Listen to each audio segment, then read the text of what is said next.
Today, we're going to have a look into Burma, or Myanmar. The largest country in Southeast Asia, the area is surrounded by China, Laos, Thailand, Bangladesh and India. Top exports include rice, oil and precious gems. Though rich in resources, the country's been labelled a least developed fourth world country by the UN, exhibiting the lowest indicators of socio-economic development, with the lowest human development index ratings of all countries in the world. And why would such a large country with fine resources be so poor? In 1988, unrest over economic mismanagement and political oppression by the government led to widespread pro-democracy demonstrations throughout the country. Hundreds of demonstrators were massacred by security forces, and General Sormong staged a coup d'etat forming the State Law and Order Restoration Council, SLORC. Due to protest and continued upheaval, however, a year later the military staged the first free election in 3 decades. Enter Aung San Suu Kyi. In 1990, Aung San Suu Kyi, leader of the National League for Democracy, won the elections by 392 out of a total of 489 seats, but the ruling party was unable to accept defeat.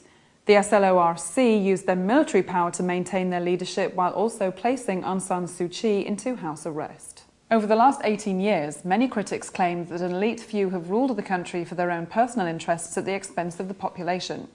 After recently doubling gas prices and quadrupling natural gas prices, Buddhist monks began to stage protests, starting with just a few and quickly building to hundreds and now thousands. Yet the military doesn't allow protest, and thus the conflicts which we've seen over the last 2 weeks have become extremely tense.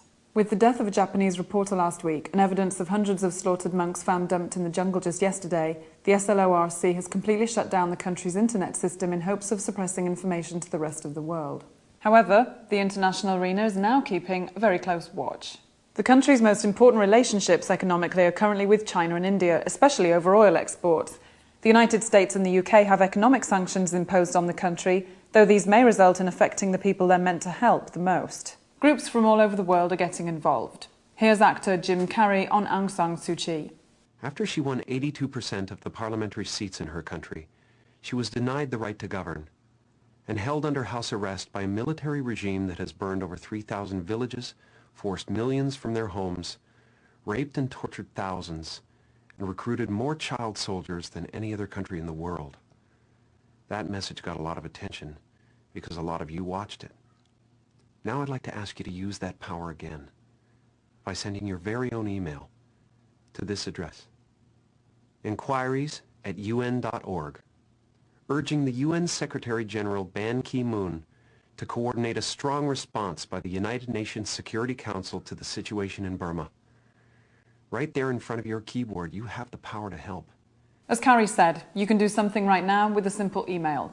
Other examples of action being taken: humanitarian organisations using satellite imagery to document atrocities, the use of Facebook groups, in this case with hundreds of thousands of members.